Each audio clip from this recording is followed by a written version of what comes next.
Welcome to the channel, folks.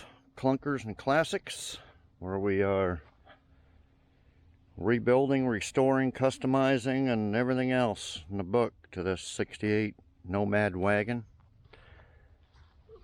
Pup, getting a lot of people asking where you are in the videos. You're just kind of you're not in some videos. People wondering why, pup. Just want to play with your apple? Got a horse apple? Anyway, there's Puppy. She's doing good. Here's all the kittens. Need to get rid of them if anybody wants them.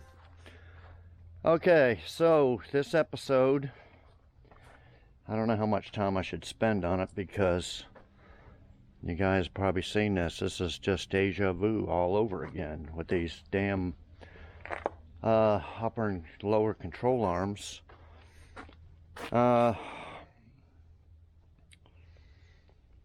Okay, so even before I put the engine transmission in, I did all the front suspension. We'll just do a quick recap here for new viewers. I bought the tubular A-frames, upper and lower, disc brake conversion. I bought all new tie rods and center links and you name it. And I did all that before I put the engine transmission in. But when I was putting the bottom ones in, they just weren't quite, I couldn't get the spring seated up. It sits on top of this frame here. And there's really just two little I don't know what to call them, little guides or whatever, so it sits up in there.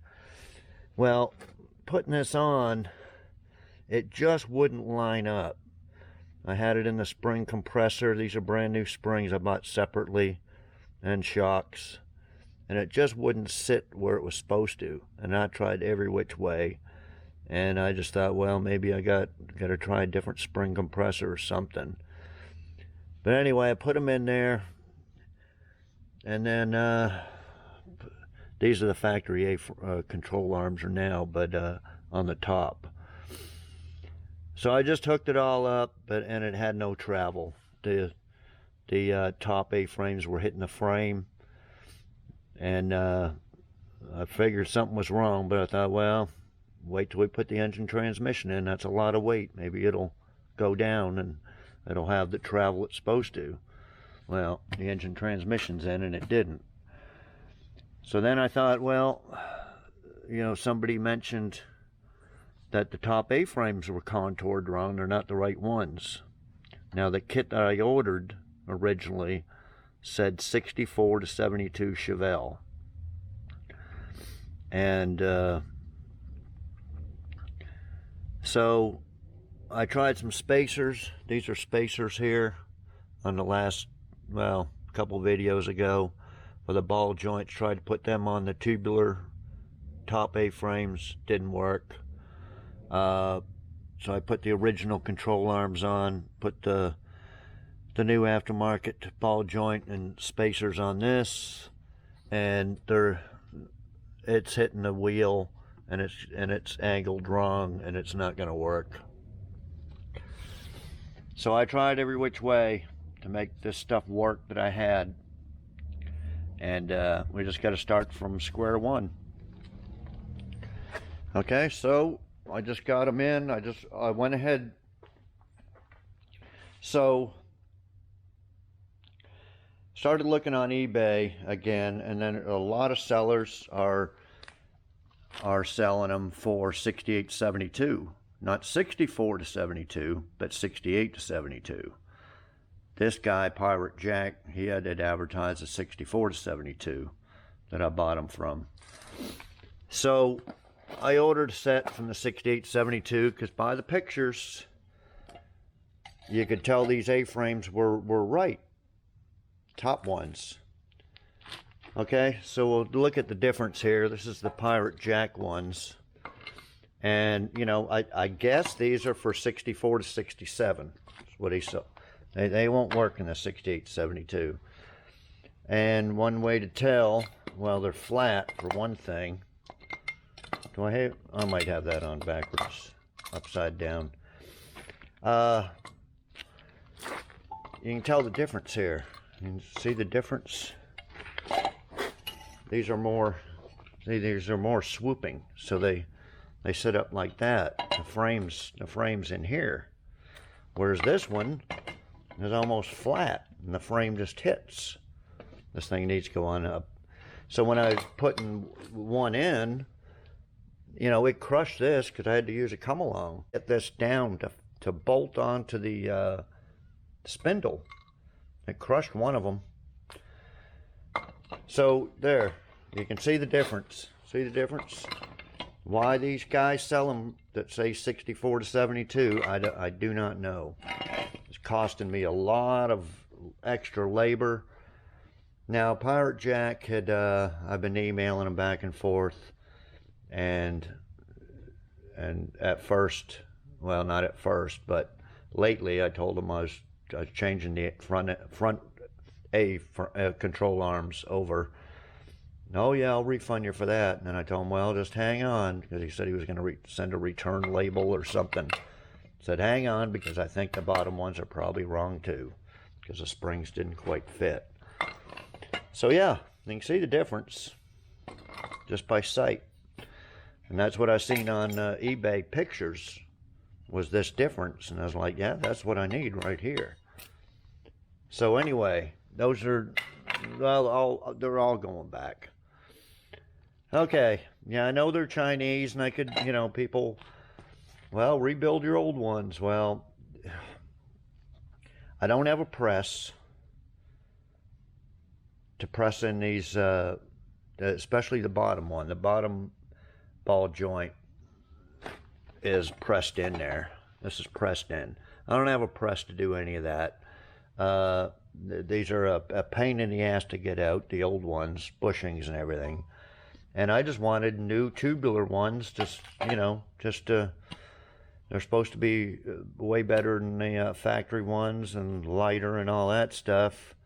But, you know, of course you hear the rumors about the bad upper ball joints.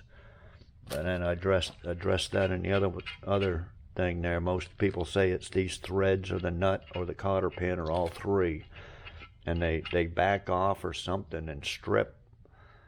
So I don't know what we can do about that. I heard about Moog is Chinese made and not any better. Because that used to be what you do years ago, was just buy Moog ball joints and bolt them in there. Take out this Chinese one. So I don't know. When the time comes when they break, we'll figure it out. If I'm on a long trip, I'll carry around extra ball joints. These Chinese ones, really, they're only like $20 for these ball joints. I don't know what the Moog ones are. Okay, so when I'm looking at the pictures on eBay auction listing, and trying to put they're still on the car, the bottom ones for the 64 to 72, this looked a little different. It looked on a different angle, and that would make perfect sense because my spring is not mounting in the right spot on the frame. So if this is off, that's why. So if this is, we'll find out when we take the bottom ones off, and I'll put them up just like I put these side by side, so you can see the difference. And we'll put them up there, and I'll bet you that this perch is going to be off. This is going to be like, you know, I don't know, an inch, 2 inches, just enough for that spring to fit perfectly where it's supposed to in the frame. Okay, so that's going to probably be the difference in the bottom ones. Other than that, they look just about the same. And if you see, the other difference is these have the rubber stopper, bumper stops, whatever you want to call them, right here. Whereas factory, see, these ones don't have it. The factory one has them, the factory has it in the frame that goes here. There's a rubber deal. I can't find them. I'll have to look for them on eBay again or somewhere. But then that rubber stopper hits I think it probably hits right here. But it's anyway, it's on the frame instead of the control arms. So that's the difference too.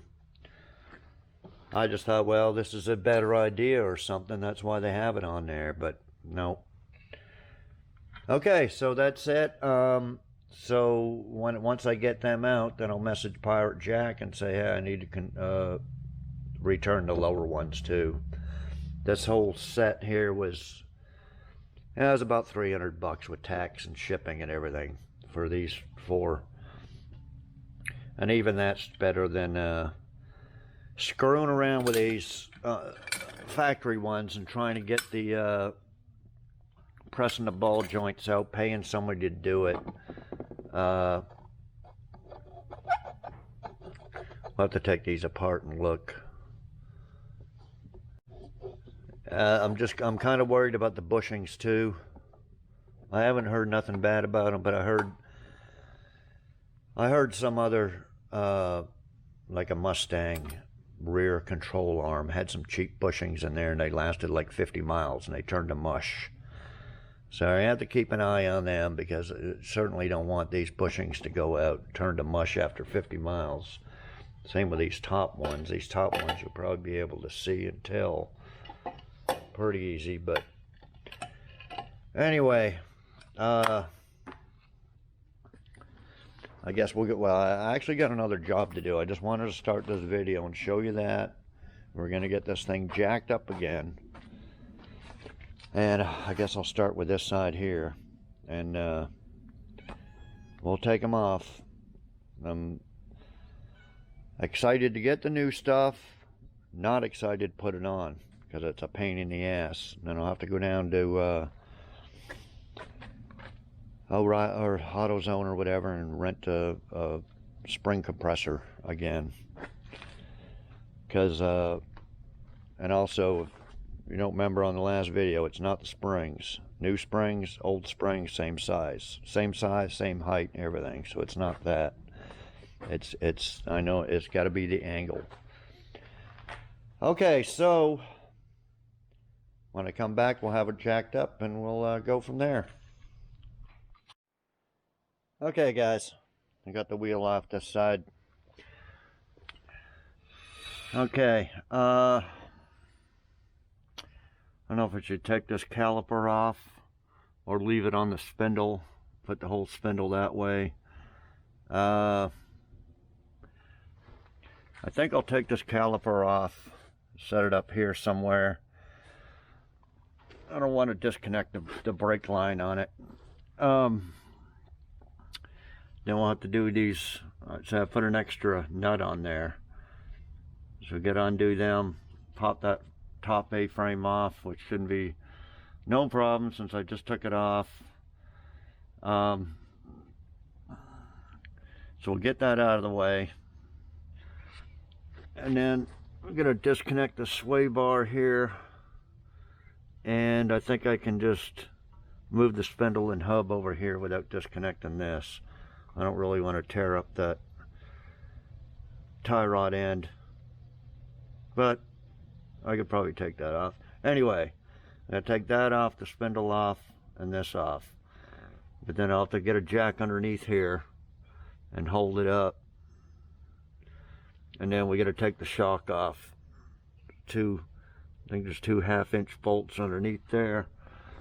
And then this, I got it double nutted up here too. These 9/16. Drop the shock out of there through the bottom, put a jack under it, and let her down slowly, and it should, that coil spring should slide out of there.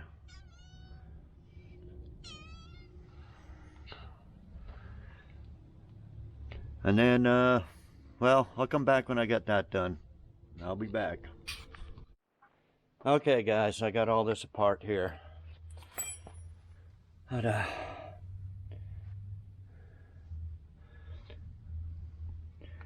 okay, so I just now got the bottom A-frame out. There's the spring. There's the one I took out from Pirate Jack's. Here's the new one. you put this on top,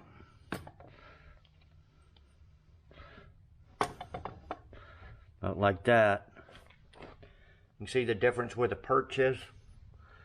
It's over there, this is here. That's the problem I was having. It's actually longer too, I believe.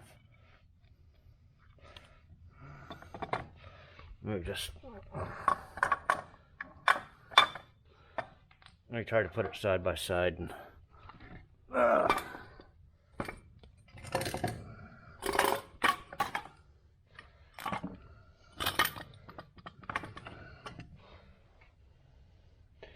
yeah, looks about the same. Same this way. But yeah, I think this perch is off.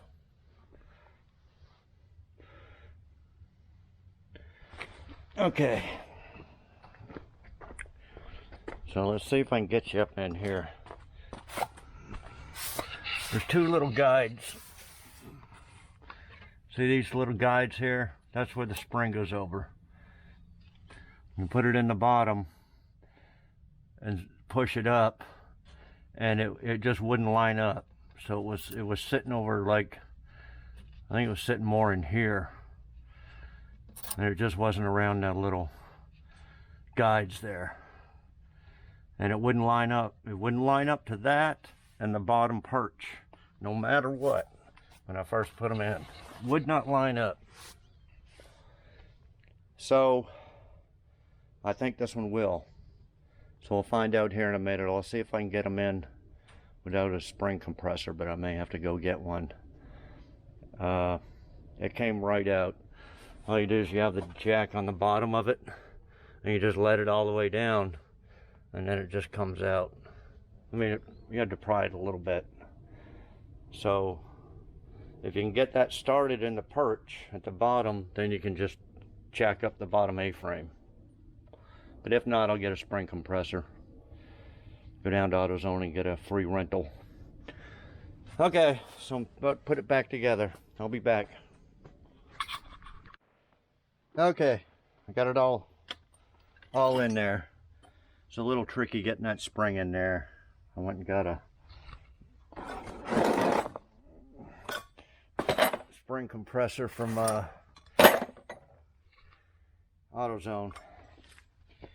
But anyway, got it in there, and you can see this top A-frame, see how much room there is where the other one was touching it.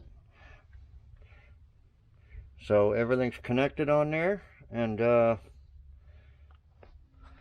put the tire on, let her down, and we should be able to bounce. But like I said, those springs are for a station wagon, so they're probably going to be stiff, but as long as it's got some travel in it, it'll be all right. Okay, I'll be back. It's going to be it for today. It's after 5, and I'll be back tomorrow. Do the other side.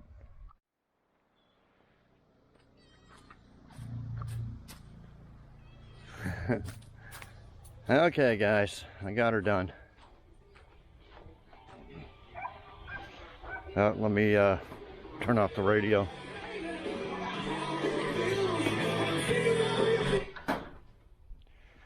Don't want to get a copyright.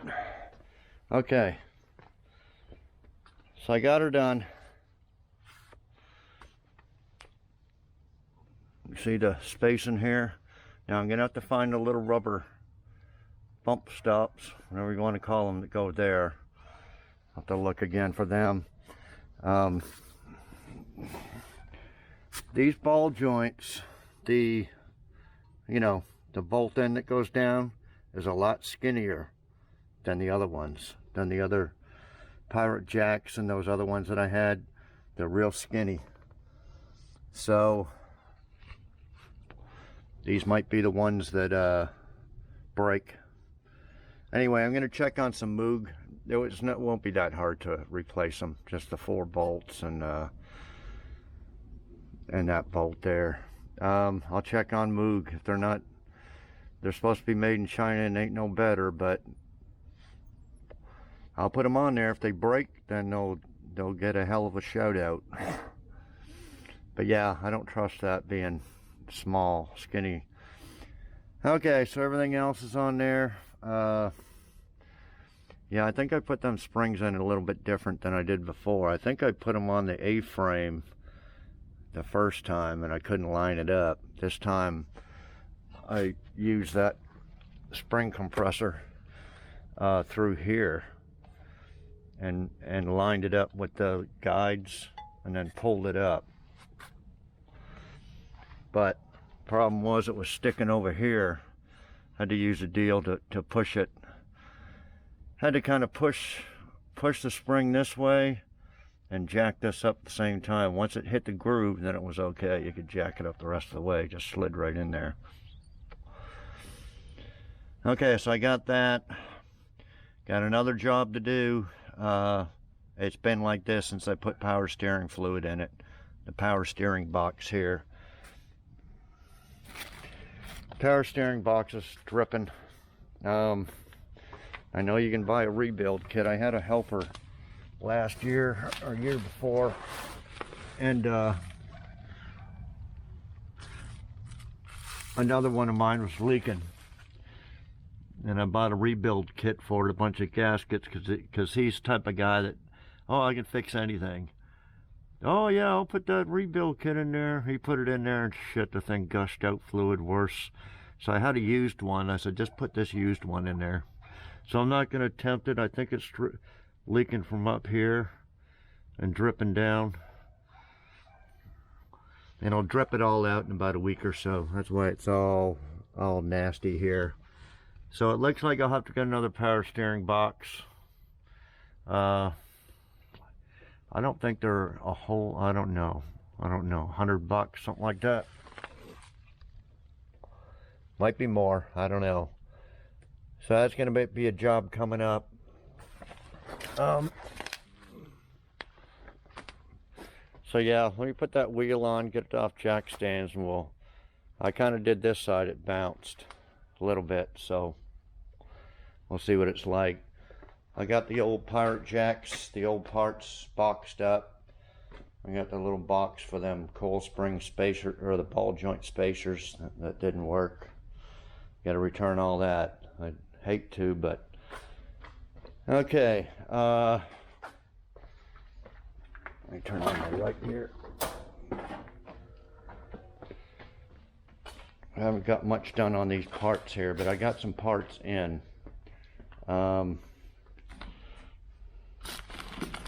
I bought a Nova SS emblem for this. Let me just take it out of the package. Because the original 68 has SS396. So that's going to kind of go in there, something like that.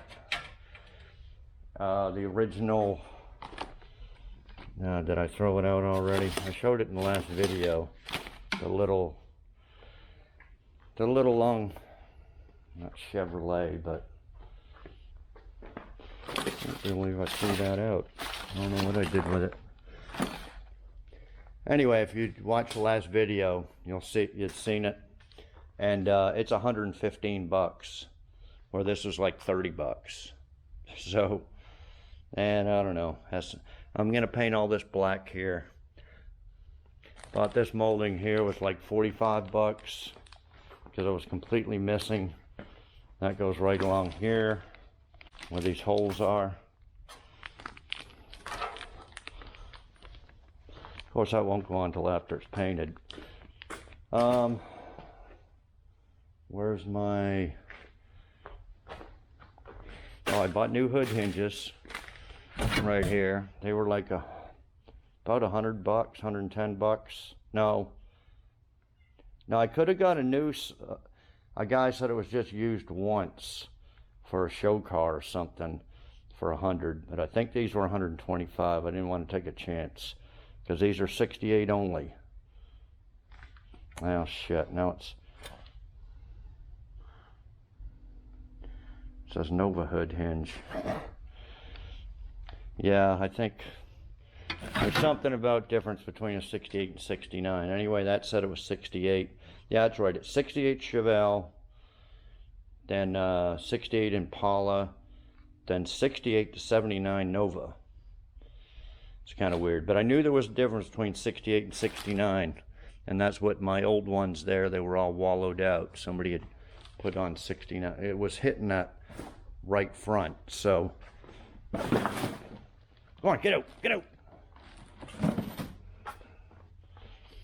So anyway, I got the right hinges. I might go get that hood here maybe a few days. If that guy still got it, a fiberglass cowl hood. He wants 400. I'll see if I can get him down a little bit. Anyway, that stuff's coming up. Got to patch this fender like I did the other one right here, because I'm not spending the price on the patch panel. It's way too much. I can just make one, and we will get all this front end on. Not next video. I got one other video to make right here. This is an exhaust cutout set. I'm gonna do a separate video on that. Probably be the next one, so I'm going to stay tuned for that. Should be pretty good. It's electronic remote. Can I'll have it running through the side pipes. Then you click a button and it goes to open, like open headers. A lot of stuff in there. I have to go through it and make sure everything works, and it should line up pretty good though, the way I got it now. Okay, so yeah, that's what's all coming up, guys. One video for the exhaust cutouts. Next video we'll put the front end together, get these parts in primer and painted. Be painting the valance thing and the header, and then we'll mount all that on there. And then of course I'll be ordering, gonna return this and get some money in my PayPal. There's like 350 bucks there, and I can get maybe a power steering box and whatever else. If you watch the dash video, I got my water temperature gauge in the, came in, so I can do that. And then we got a console to build. I'll do a separate video on that.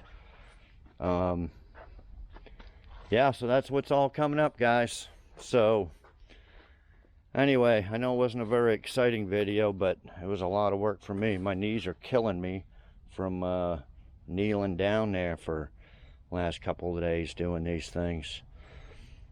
But anyway, that's gonna work. Well, let me put this tire on. We'll bounce it a little bit. I'll be back in a minute. Okay, got the tires on there. I can't really shake it real good or bounce it. I get on here like this, and it's, anyway, you probably can't see it very good, but yeah, it moves. Before it wouldn't move at all. Now it moves. And like I said, plenty of space in here. The control arms. So she's gonna work. Okay, so it's been raining a lot, so keep a tarp on it.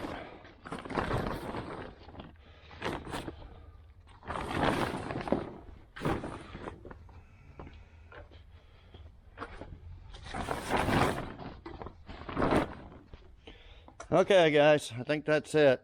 I'm gonna go get something to eat. Still gonna do some more work to this. I'm gonna try to get this buffed out, this El Camino, but I don't know. It's just on the back burner for now. Okay, so at least that job's done. That was a big job, and that's done and out of the way. So okay, like, comment, share, subscribe, all that stuff, and we'll see you all next video. Thanks everybody for watching.